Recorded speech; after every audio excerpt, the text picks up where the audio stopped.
بعض لوگوں کا یہ کہنا ہوتا ہے کہ ہمیں والدین بھی نصیحت کرتے ہیں اور اسکول کالج میں ادارے میں جاتے ہیں تو وہاں اساتذہ بھی ہمیں نصیحت کرتے ہیں، بالخصوص طلباء بعض اوقات اس بات کی بڑی شکایت کرتے ہیں کہ دیکھو جی بڑا بھائی بھی ہمیں بٹھا کے دیر تک لیکچر دیتا ہے، پھر ہمیں یہ کہا جاتا ہے کہ جمعے والے دن بھی وقت پر آؤ، وہاں بھی تمہیں نصیحتیں سننی ہیں۔ نوجوانوں کی طرف سے بعض اوقات یہ بات سننے کو ملتی ہے کہ آخر ہم کتنی کو نصیحت سنیں، ہر آدمی ہمیں سمجھا رہا ہے، ہر آدمی ہمیں لیکچر دے رہا ہے، ہر آدمی ہمیں اپنے تجربات سے آگاہ کر رہا ہے، تو آخر ہم کتنا کو اس لیکچر کو سنیں، یہ بعض اوقات وسوسہ آتا ہے۔ تو پہلی بات تو میں یہ عرض کروں گا اپنے ان نوجوان دوستوں سے اور اسٹوڈنٹ سے اور جن کو نصیحت کی جا رہی ہے کہ میں بڑے انشراح صدر سے آپ کو عرض کرتا ہوں کہ آپ خوش نصیب ہیں کہ آپ کو بہت سارے سمجھانے والے ملے ہوئے ہیں۔ کم نصیب ہوتا ہے وہ شخص جسے کوئی سمجھانے والا نہیں ہوتا۔ اور پھر کبھی آپ نے دیکھا ہے زمین کو، اس میں ہل چلایا جاتا ہے،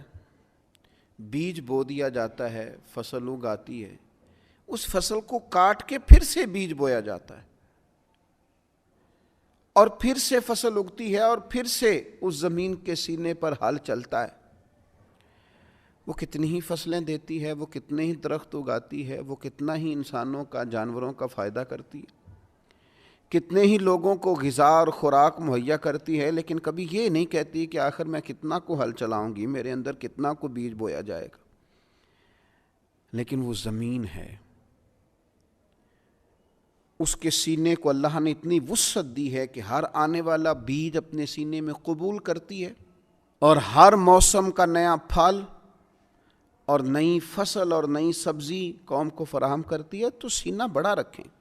آپ مختلف قسم کے بیج جب اپنے سینے میں بوئیں گے اور مختلف قسم کے نیک، اچھے اور سمجھدار لوگوں کی رائے اور نصیحت آپ حاصل کریں گے تو آپ اپنے باطن میں مختلف قسم کے پھول کھلتے ہوئے محسوس کریں گے،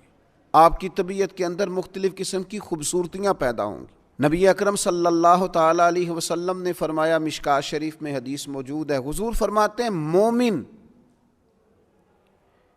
کبھی خیر سننے سے سیر نہیں ہوتا،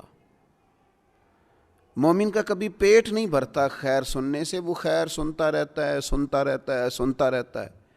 حتیٰ کہ اس کا ٹھکانہ جنت ہو جاتا ہے۔ وہ خیر سنتے سنتے ہی جنت کا مسافر ہو جاتا ہے، جنت میں پہنچ جاتا ہے۔ تو خیر سنیں، خیر سنیں، نصیحت سنیں۔ اللہ تعالیٰ نے زبان ایک دی ہے اور کان دو دیے ہیں، معنی یہ ہے کہ سنگل بولا جائے اور ڈبل سنا جائے۔ اچھے لوگوں کی باتیں سنیں، اور میں کہوں گا کہ دوڑ کے سنیں اور جلدی سے سنیں۔ صحیح العقیدہ اور خیر کہنے والے لوگوں کی باتوں پر توجہ سے کان دھریں اور جلدی سے اپنے حصے کی خیر اکٹھی کریں۔ یہ آپ سن کے تو دیکھیں، یہ جو آپ خوبصورت چیزیں سنیں گے یہ سوچوں کو خوبصورت کر دیں گی، یہ طبیعت کو خوبصورت کر دیں گی، یہ مزاج کو ٹھنڈا کر دیں گی، یہ لطافت پیدا کر دیں گی۔